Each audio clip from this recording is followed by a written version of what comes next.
nessa nossa reunião, nesses nossos encontros, o quanto Deus tem acrescentado e transformado os nossos corações. Amém? Diz assim a palavra do Senhor, capítulo 2 de 1 Coríntios. Eu mesmo, irmãos, quando estive entre vocês, não fui com discurso eloquente, nem com muita sabedoria para lhes proclamar o mistério de Deus. Pois decidi nada saber entre vocês, a não ser Jesus Cristo e este crucificado. E foi com fraqueza, temor e com muito temor que estive entre vocês. Minha mensagem e minha pregação não consistiram de palavras persuasivas de sabedoria, mas consistiram de demonstração do poder do Espírito, para que a fé que vocês têm não se baseasse na sabedoria humana, mas no poder de Deus. Entretanto, falamos de sabedoria entre os que já têm maturidade, mas não da sabedoria desta era, ou dos poderosos desta era que estão sendo reduzidos a nada. Ao contrário, falamos da sabedoria de Deus, do mistério que estava oculto, o qual Deus preordenou antes do princípio das eras para nossa glória. Nenhum dos poderosos dessa era o entendeu, pois se o tivesse entendido, não teriam crucificado o Senhor da glória. Todavia, como está escrito, olho nenhum viu, ouvido nenhum ouviu, mente alguma imaginou o que Deus preparou para aqueles que o amam. Mas Deus o revelou a nós por meio do Espírito. O Espírito sonda todas as coisas, até mesmo as coisas mais profundas de Deus. Pois quem conhece os pensamentos do homem, a não ser o Espírito do homem que nele está? Da mesma forma, ninguém conhece os pensamentos de Deus, a não ser o Espírito de Deus. Nós, porém, não conhecemos o Espírito do mundo, mas o Espírito procedente de Deus, para que entendamos as coisas que Deus nos tem dado gratuitamente. Delas também falamos, não com palavras ensinadas pela sabedoria humana, mas com palavras ensinadas pelo Espírito, interpretando verdades espirituais para os que são espirituais. Quem não tem o Espírito não aceita as coisas que vêm do Espírito de Deus, pois lhes são loucura, e não é capaz de entendê-las, porque elas são discernidas espiritualmente. Mas quem é espiritual discerne todas as coisas, e ele mesmo por ninguém é discernido. Pois quem conheceu a mente do Senhor para que possa instruí-lo? Nós, porém, temos a mente de Cristo. Glória a Deus. Tremendo esse texto, eu fico assim, quando eu li esse texto, eu comecei a pensar em tudo que nós temos vivido assim, nessa caminhada que nós temos prosseguido nela desde lá, quando a gente começou a se reunir no alojamento lá, alojamento fedorento, com cheiro, os irmãos que estavam, a gente chegava lá num ambiente que não era propício, um ambiente inóspito, mas que eram coisas assim tão grandiosas que nós nos alimentávamos ali, né? E esse trabalho foi crescendo, a gente começou a ser questionado assim de coisas simples do Evangelho, né? Que o Rodrigo começou a falar, né, sobre ele falando assim, conhecereis a verdade e a verdade vos libertará. E aquilo foi assim nos despertando para querer saber o que é a verdade. E depois a gente foi ensinado acerca de como tratar o irmão, né? Como a própria palavra ela nos educa ao ponto de nós começarmos a olhar para nós mesmos e ver no irmão a mazela dele, as nossas mazelas, né? E quando para a gente ter maturidade de chegar no próximo e exortar com amor, com sabedoria, sempre no sentido de crescer, sempre no espírito de dar glória a Deus e não a quem está exortando, né? E a gente aprendeu também que do nosso coração, né, do coração do homem procede todas as mazelas e as coisas ruins que os homens praticam. E quando a gente começa a ler esse texto, a gente vê vários destaques ali que ele fala que a palavra é poder de Deus para transformar. Em umas 3 ou 4 passagens, ele fala desse poder da palavra, né? E parece que meio que contraditório a gente ser confrontado com nós mesmos e olhar para as nossas mazelas, alguém falar das nossas mazelas não como alguém que aponta o dedo ou nos acusa, mas para que nós percebêssemos o quão vil somos, o quão carente nós somos de Deus, e quando nós passamos a nos conhecer e conhecer ao Deus, esse Deus de graça, de amor, e não tem como nós nos constranger. Eu acho que esse trabalho, ele nasceu no coração de Deus, porque pelo menos o testemunho da minha vida é esse, de alguém que só conhecia, olhava para mim mesmo como quem quisesse receber algo, como quem estava preocupado com o próprio umbigo, com o próprio ventre.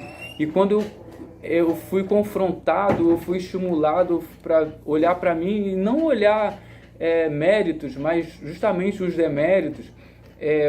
Por isso que a palavra fala que ela é loucura para o homem sem salvação, porque como é que pode uma palavra que vem mostrar as minhas mazelas, ela vai me atrair assim, ao ponto de eu querer buscar mais e conhecer mais? E isso é o poder de Deus, irmãos, porque quando nós somos bajulados, a gente é levado por um caminho que a gente não conhece, a gente não nos conhece quando nós somos bajulados, mas quando nós somos confrontados, a gente consegue olhar para dentro de nós e percebermos o quão carentes nós somos, né?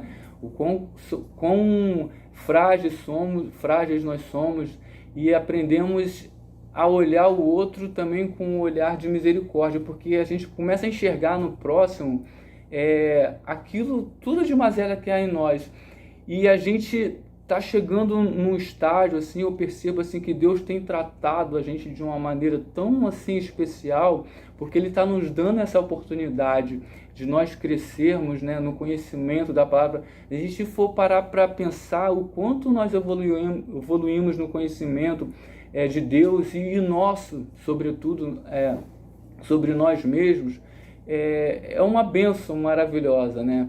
E eu vendo aqui, né, nessa passagem, nesses versículos, o quão importante esse poder de Deus, o quão importante de nós sermos transformados assim a nossa mente, né, de antes carnais e hoje espirituais. Aqui está dizendo que o homem carnal ele não consegue discernir.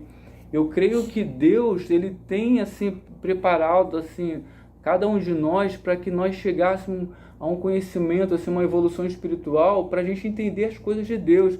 E ele fecha o capítulo dizendo assim, dando uma mensagem assim tão maravilhosa assim, e que nos confronta assim. A gente olha para as nossas mazelas e ouve assim: nós, porém, temos a mente de Cristo. É uma oportunidade assim que ímpar que nós estamos tendo, né, de termos a mente de Cristo, pelo que a gente tem aprendido aqui. E eu ressalto porque aqui a gente, como não tem nada assim denominacional, a gente não tem compromisso com ninguém, o compromisso é com a palavra, é com a verdade, e isso é o diferencial, né?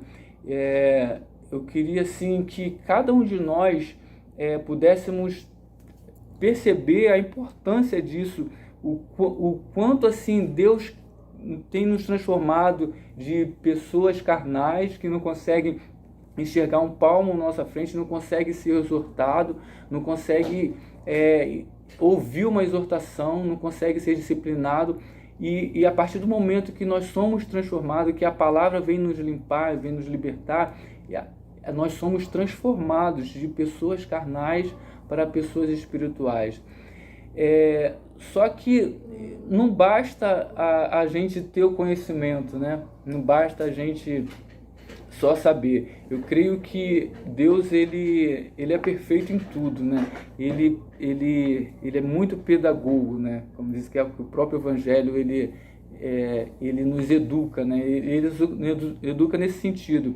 A palavra diz que existem pessoas que precisam ainda do leite, né? Que precisa do leite, e Paulo exorta ali que aquele povo, ele fala assim, ó, vós não precisam mais do leite, vocês precisam de um alimento mais sólido. E às vezes a gente tenta sabotar, né, a obra de Deus na nossa vida. A gente fica se achando que sempre que a gente vai ficar no leite, ali naquele alimento, naquela coisa mais superficial, e aqui a gente está tendo assim, uma oportunidade tão maravilhosa de aprender coisas assim que não vai alimentar o nosso ego. A gente tem ouvido aqui o quão vil nós somos, e isso tem nos atraído, né? E é tremendo porque Deus, ele quer nos preparar, cada um de nós, para isso. Mas só que ele não quer que nós sejamos só conhecedores. Ele quer que transitemos do conhecimento para a vida prática, né? Amém. Assim como nós transitamos ali daquela mente carnal para uma mente espiritual, através da palavra que nos limpou, que nos exortou, que nos revelou quem somos, que revelou quem é Deus, né? Qual o propósito dele, qual o supremo propósito dele, que é de nos resgatar, de levar de volta para Cristo, porque em Adão o homem caiu, né? Ele se afastou de Deus, ele quis ser igual a Deus, ele quis ser independente de Deus, na verdade. E em Caim ele se afastou de Deus, em Nimrod ele se rebelou e afrontou a Deus. Assim como tem esse caminho de afastamento, Jesus veio para fazer justamente o contrário. Ele veio para nos reconciliar, ele veio para nos unir, para nos fazer para nos fazer o caminho de volta, né? Assim como Cristo fez, ele se humilhou. O meu filho estava, só fazendo um adendo, estava fazendo o trabalho dele da escola, né? Tinha que fazer umas tarefas, e essas aulas online são terríveis, que às vezes eu chego em casa à noite cansado, tenho que estudar também, mas eu tenho que estudar com ele antes. A minha esposa já fala, não, o negócio de escola está contigo. Já passei o dia todo com eles, fiz comida, arrumei casa, o trabalho de escola está contigo. Aí tá, então vamos lá. Aí falando sobre empatia, né? Falando sobre se colocar no lugar do outro. E ali eu vi uma oportunidade de falar da maior tradução de empatia que existe. É quando Jesus, ele abre mão da sua glória e ele se humilha, ele se transforma no servo. Ele literalmente se colocou no lugar do outro, né? E empatia é isso, é você se colocar no lugar de alguém.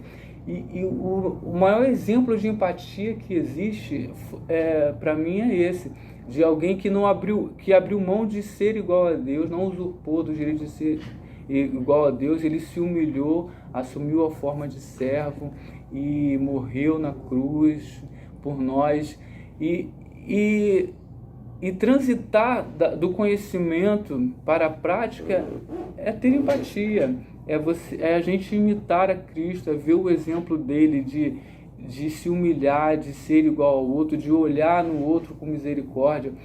E a gente tem tantos laboratórios para poder pôr isso em prática, em casa, no nosso relacionamento com o cônjuge, com os filhos, no trabalho, nos conflitos. A melhor forma de exercer empatia, de transitar do conhecimento para a prática é através dos conflitos. Estava estudando para o SEAG, né? O Marcelo vai fazer o SEAG agora. Existe uma apostila lá que a gente vai estudar, que é gestão de conflitos, né? E aí ele fala que existem várias teorias, que uns que não dão valor aos conflitos, e a outra que fala que os conflitos são necessários e são bons para o desenvolvimento, porque através dos conflitos pode surgir novas ideias, oportunidades de crescer. E realmente quando a gente tem uma mente carnal, a gente vai olhar o conflito sempre como algo negativo. Mas quando a gente começa a ter a mente espiritual, a gente vai aproveitar os conflitos e ver quão carnal nós somos. Porque antes, quando a gente é carnal, a gente só consegue enxergar o erro do outro. A gente só consegue apontar o erro do outro. E a gente quer se justificar o tempo todo. E quando a gente começa a ter uma mente mais espiritual, a gente começa a ver o quanto a gente contribui negativamente até para algo negativo que a pessoa do conflito tá nos atingindo, né?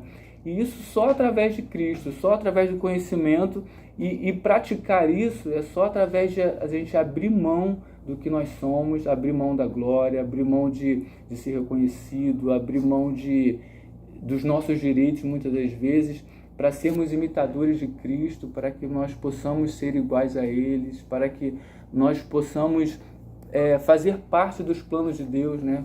Chegar lá, assim como o homem se afastou, teve aquele precipício, aqueles estágios de queda, existe o estágio de redenção, de transformação, que é o que Deus quer, que é nos fazer um com Cristo, que Ele é o cabeça, nós somos o corpo, a unidade, reconciliação.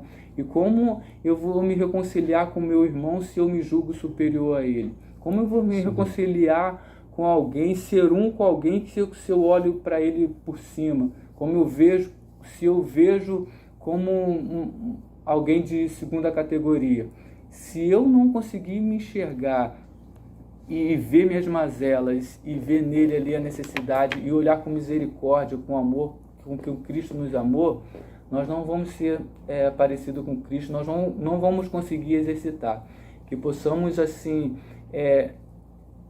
meditar nisso que a gente tem aprendido aqui, no quanto Deus tem assim, acrescentado em nós, ao ponto de nós hoje discernirmos coisas que nós não discernimos algum tempo atrás, mas que nós não ficássemos só no conhecimento, que nós pudéssemos usar os laboratórios que Deus vai colocar, a nossa casa, o nosso trabalho, para que nós pudéssemos assim evoluir, passar de um estágio de não conhecer para o estágio de conhecer, do estágio de conhecer para o estágio de praticar, de viver, de ser transformado.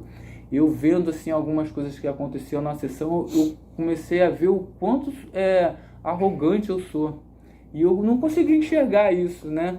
Porque às vezes a gente vê assim, situações assim, de pessoas que são inseguras, que deveriam agir de determinadas maneiras, e aquilo às vezes nos irrita, a gente toma atitudes assim que eu comecei a parar para pensar o quanto eram negativas, né? Porque ao invés de eu agregar certas coisas, é como se eu tivesse tipo assim, abrindo mão da pessoa ou da situação. E é uma excelente assim, oportunidade que nós temos da gente nos julgar assim, nas pequenas atitudes do dia a dia, nos conflitos diários, nos conflitos no trabalho, nos conflitos em casa. Não subestime os conflitos, não murmure nos conflitos, aproveite os conflitos para a gente olhar para dentro de nós mesmos e falar assim: Senhor, transforma meu coração, porque eu quero parecer com o Senhor. Que Deus nos abençoe a todos. Amém. Glória a Deus.